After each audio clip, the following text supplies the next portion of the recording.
नमस्कार, मैं हूं रविंद्र जैन और आप देखना शुरू कर चुके हैं सबकी खबर।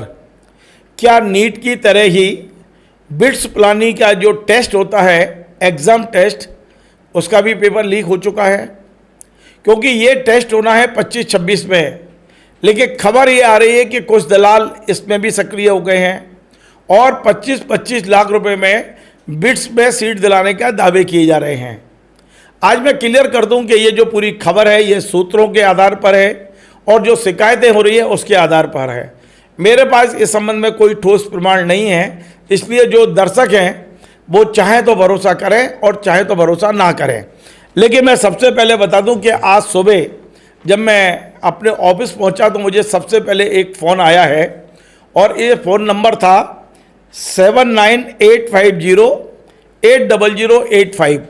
राकेश कुमार, जो अपने आप को आगरा का बता रहे थे, उनका कहना था कि ये एक बड़ा मामला है क्योंकि देश में जो 4-5 बड़े एग्ज़ाम होते हैं, खासकर यूनिवर्सिटी में शिक्षण संस्थानों के लिए एडमिशन एग्ज़ाम, उनमें एक एग्ज़ाम बिट्स पिलानी को लेकर भी होता है। अब वो ये भी कह रहे थे कि बिट्स पिलानी में मात्र 3000 से 3200 सीटें हैं और लगभग 1.5 लाख से 2 लाख बच्चे इस एग्ज़ाम में बैठते हैं और इसमें सीट मिलना भी कोई आसान नहीं रहती, बड़ा टफ रहता है एग्ज़ाम।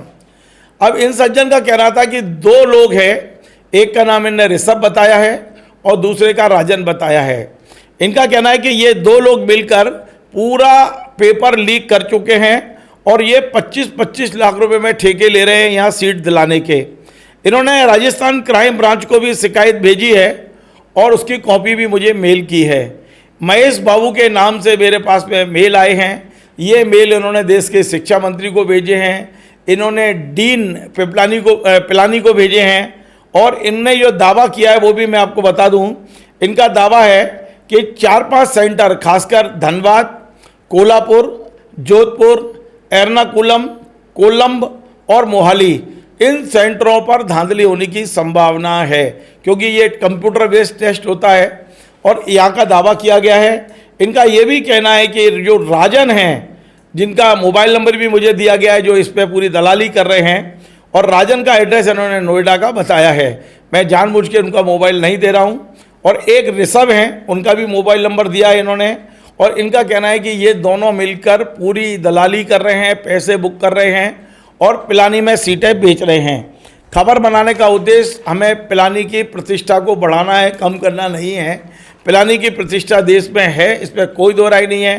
पिलानी में जो शिक्षा होती है वो इंजीनियरिंग की भी होती है, फार्मेसी की भी होती है, इंडस्ट्री बेस्ड शिक्षा है, तो लोग पिलानी में एडमिशन लेना गर्व मानते हैं। पिलानी के 4 सेंटर हैं, आप जानते हैं। राजस्थान में पिलानी, बिट्स पिलानी जो कहलाता है ना, बिट्स पिलानी राजस्थान का जो पिलानी है वो एक कैंपस है सबसे बड़ा। उसके दूसरे कैंपस में एक गोवा में है, एक हैदराबाद में है, एक दुबई में है। और जो इसका जो फुल फॉर्म कह सकते हो पिलानी, बिट्स पिलानी का, Birla institute of technology and science Pilani.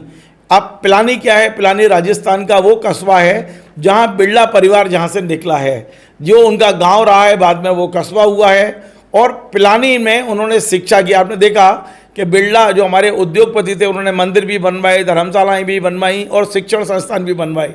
तो ये जो पिलानी है वो बिरला का है, बिरला ग्रुप का है और बड़ा प्रतिष्ठित संस्थान है ये।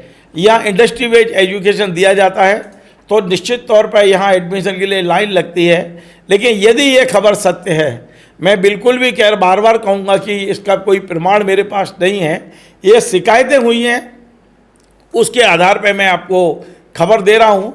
मैं तो चाहता हूँ कि बिरला जो पिलानी के हैं, बिट्स पिलानी के लोग, वो भी तहकीकात करें कि कौन ऋषभ है।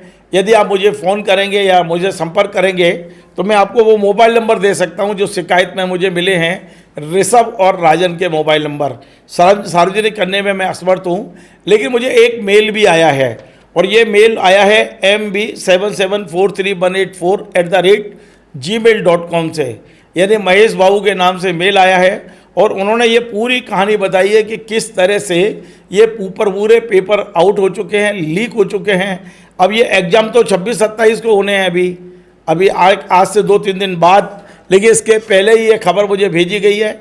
मैं एहतियात के तौर पर कोई बहुत बड़ा खुलासा नहीं कर रहा हूँ, बहुत बड़े दावे नहीं कर रहा हूँ, मैं बार बार कह रहा हूँ कि मेरे पास सबूत नहीं है। शिकायत और सूत्रों के आधार पर ये खबर दी है मैंने, सिर्फ इसलिए कि बच्चों का भविष्य बर्बाद ना हो। यदि मैनेजमेंट चाहे, प्लानिंग मैनेजमेंट, तो एक बार पूरा रिव्यू कर ले, और यदि वाकई कोई दलाल है तो उन्हें इस प्रक्रिया से बाहर किया जाए ताकि सही बच्चों का चयन वो लोग कर पाएँ।